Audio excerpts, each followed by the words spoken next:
The thumbnail is an obvious clickbait. I want to gain audience, you know. The reason why I use an AI voice is because I'm sick and my microphone is S anyway.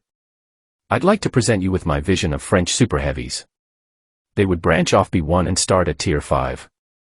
They would be heavy, slow, and well armored, as well as from Tier 7 up to Tier 10 they would have 2 turrets. That's right, 2 turrets. And in my opinion, that would give many more tech trees opportunities. The entire line would have phenomenal stabilization, as in my opinion superheavies should. Also they'd have one of the biggest HP pools in the game. You may defend lazy wargaming that it would be too hard to balance, but hey, double turret mechanic was tested as far back as in 2017 Hollow event. But let's start with the basics. We start at Tier 5 with the FCM F4. Of course, armor was increased to suit modern game standards. On the picture below I've showed my layout with raw armor values. If you find this layout overpowered, share your thoughts please. Anyways, it would host either some overtuned 75mm, just like Italian and Japanese Tier 5 tank destroyers, or some 90mm potato thrower. In the first case, it would be a gun with underwhelming penetration, poor dispersion, excellent aim time and fine DPM.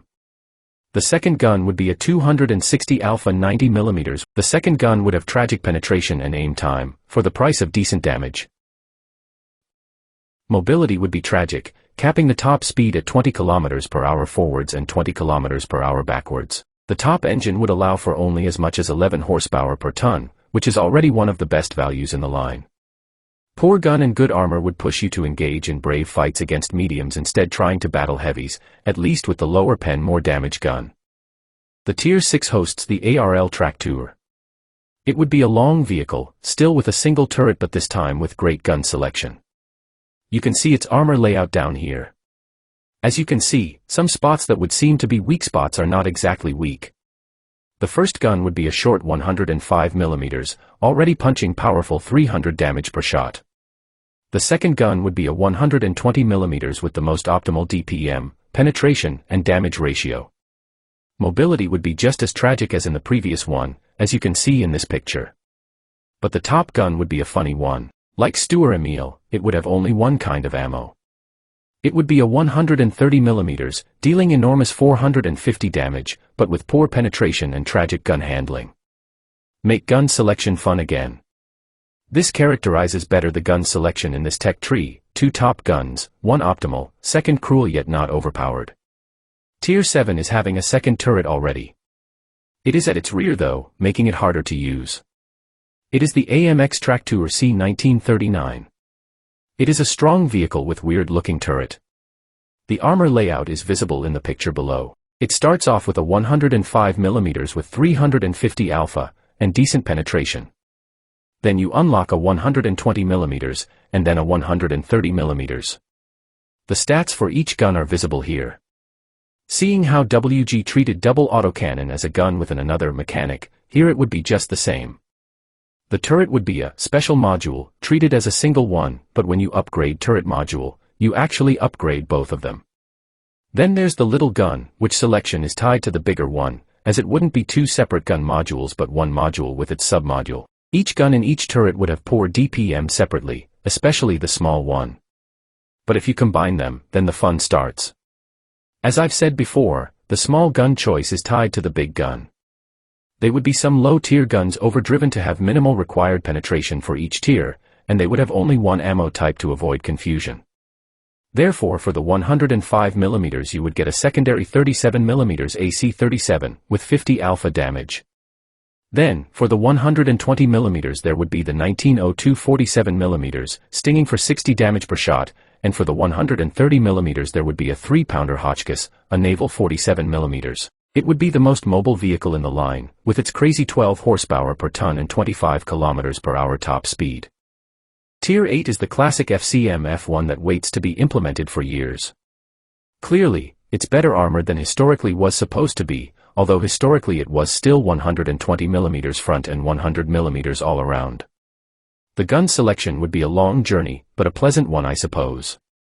Stock gun would be a modified 90mm DCA, known from ARL 44, paired with a 47mm APX.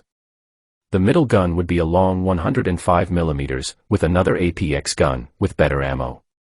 The first top gun, a long 120mm with pleasant and optimal gun parameters, would be paired with 47mm AC-47 bis, as some sort of improved one, and the second one being a total destructor of vehicles with mediocre armor.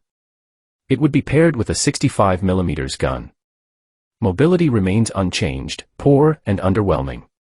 Tier 9 is the AMX Traktur C1940. Although seems similar by name to the C1939, it's far different. The small turret is in the front as it should be. The gun selection consists of a short 138, long 138, 145mm and a 152mm. For each gun respectively, 57mm, 65mm, 65mm, 75mm as secondaries.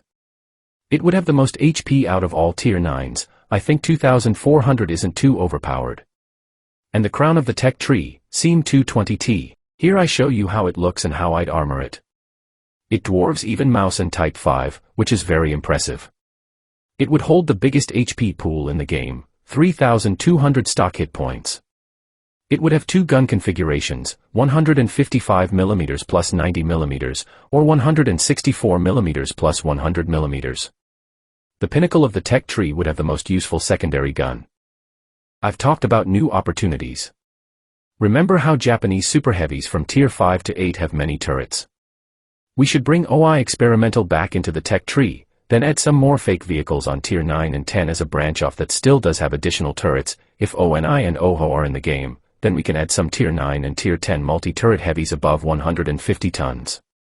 Also, this could make Italian Superheavies more reasonable with their rear flank guard turret, as well as some other Frankensteins I can't think of just like that. I think that getting the most of the two guns at the same time and trying to get the best DPM is requiring some kind of skill, so they wouldn't exactly be idiot-proof fat HP pinatas. What do you think? Let me know in the comments. By the way, I've got dozens of tech trees ready to be implemented, with minimal amount of fake tanks and fake configurations. So get this video viral to see some more. See ya.